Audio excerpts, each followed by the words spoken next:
Friends, colleagues, distinguished guests, my name's Michael Stanton. I'm the President of Liberty Victoria. I'm so pleased to see so many of you here tonight. I'd like to acknowledge the Wurundjeri people of the Kulin Nation as the traditional owners of the land on which we meet tonight. I would like to pay my respects to their elders, past and present, and Aboriginal elders of other communities who may be here tonight. It's to our great shame that 517 First Nations people have died in custody since the recommendations of the Royal Commission into Aboriginal deaths in custody were published now over 30 years ago. People in this room are probably aware that one of the key recommendations of that Royal Commission, Recommendation 92, was that imprisonment should be utilised only as a sanction of last resort.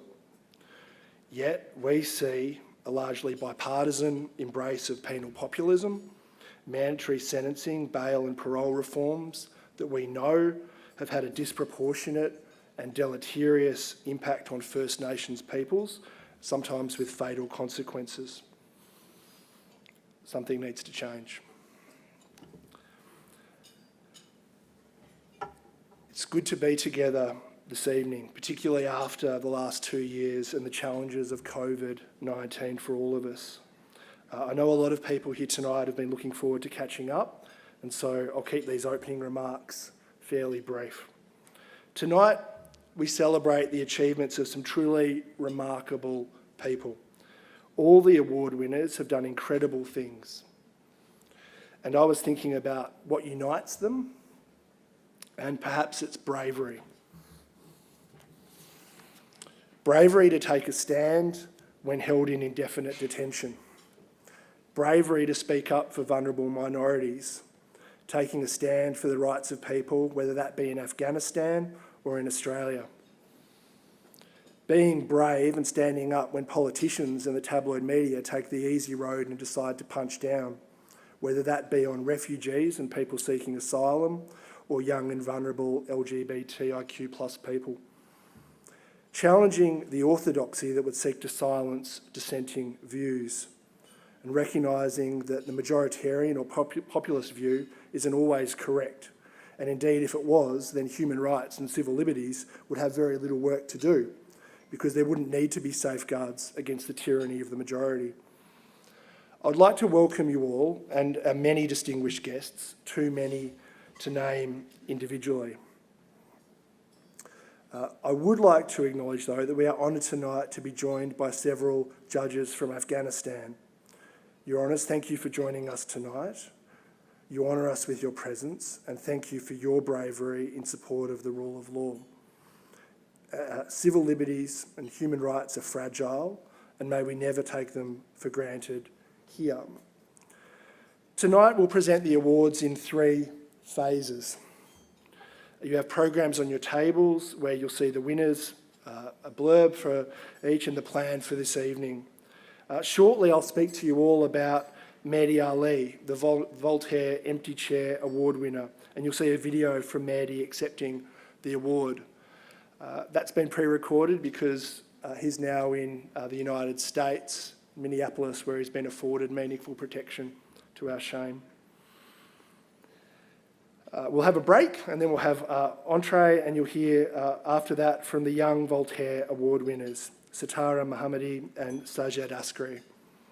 We'll then have main course, and you'll hear from the winners of the winner of the Voltaire Award, Brenda Appleton. I know you're looking forward to hearing from our amazing winners and not me, but please just indulge me briefly so I can outline some of our work at Liberty Victoria. Formerly known as the Victorian Council for Civil Liberties, we trace our origin to around 1936. There might be a little dispute about precisely when we started, but Jamie Gardner can fill you in relation to that if anyone has questions about it. We are run by volunteers. We receive no government funding in order to remain completely independent. We make submissions to government, state and federal, make media appearances, run events that seek to protect and promote civil liberties and human rights. We've had people on our committees from across the political spectrum, including Alan Misson, the Liberal senator, who famously took a stand against the proposed criminalisation of the Communist Party. It's a broad church when we're doing our work well. This year, we've made over 50 media appearances, 16 submissions to government, and over a dozen press releases. And I want to acknowledge at this point the work of our immediate past president, Julia Kretzenbacher,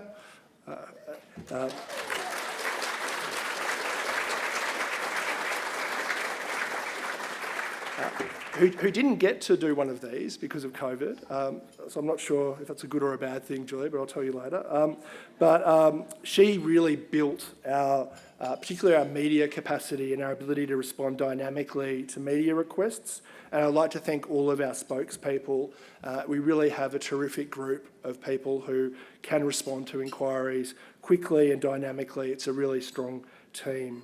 I'd also like to thank those who work behind the scenes in order to enable us to respond quickly to media requests and keep civil liberties and human rights on the agenda.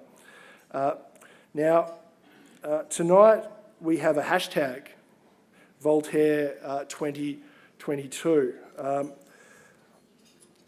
When I started practicing criminal law, a hashtag was something for which you might be lucky to get a diversion. But now I understand it's all the cool kids are using it. God, I sound old, don't I? We'll see what Elon Musk thinks about our media presence tonight on Twitter. But it might be burning down, so feel free to tweet before it all comes to a total end. Some of our submissions have been very substantial pieces of work, and I'm very proud of them, including works on topics as diverse as the impact of parental incarceration on children, the emergence of far-right extremism in Victoria that I think concerns us all, with images of gallows outside Parliament that just seems unthinkable that could have ever happened in Melbourne.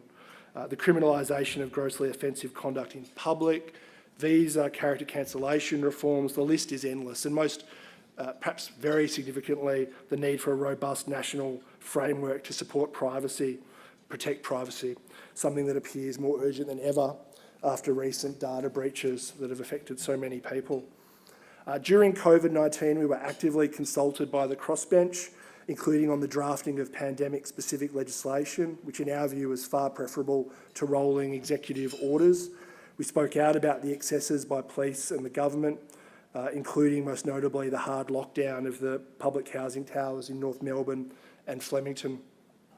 We have annual reports on the tables and by the auction items, and feel free to take an annual report. We outline all of our media work there, all of our submission writing, and if people are interested in seeing what we've been doing for the past year, it's all there. I just pause to note that last year, again, this is something we weren't able to celebrate really properly given COVID. Last year marked the 20th anniversary of the Tampa affair, and in many ways that remains Liberty Victoria's finest moment, led by Julian Burnside and Chris Maxwell, whose family I note is here tonight, and with Eric Vidalis and Holding Redlick as instructing solicitors. We acted for the 433 people seeking asylum. They succeeded, amazingly, at first instance, and then, as Lockie Carter would have put it, we didn't get the chocolates on the appeal. But in refusing the government costs, the government sought their costs after we lost the appeal, and that could have been absolutely devastating to us as an organisation.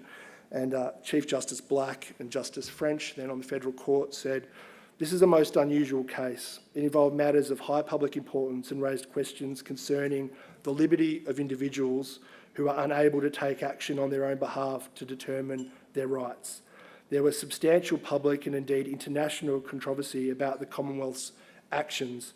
The proceedings provided a forum in which the legal authority of the Commonwealth to act as it did with respect to the rescued people was, and was seen to be, fully considered by the court and ultimately, albeit by a majority, found to exist." I just pause there to note that the Tampa affair continues to have an immeasurable impact on our political and legal landscape. It's shaped Australia for the worse. It's fundamentally eroded us as a nation and our standing as a global citizen. As you'll hear tonight, we continue to hold people in offshore detention. The limbo of temporary protection visas remain, although the federal government has committed to abolishing them. we continue to politicise those seeking asylum. And even worse perhaps now, the Australia model of cruelty is now exported abroad, with the United Kingdom proposing to deport refugees to Rwanda.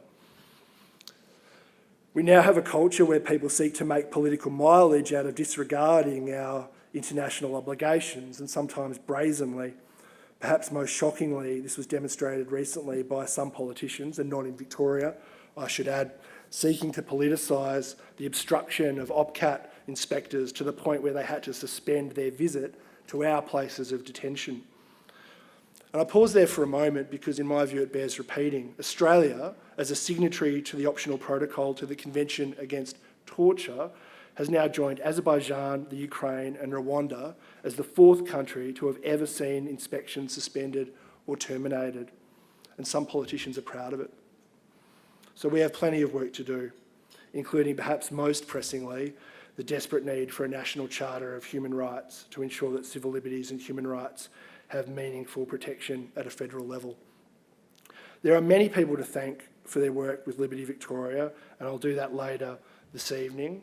But I'd particularly like to thank, at the outset, Michael Drapack for his support, without whom we wouldn't have had office space, we wouldn't have had a Liberty Leadership Fund that's enabled us to, and some of the talent rising through the ranks to conduct media training, his support has really been incredible, and we owe him a great deal of gratitude.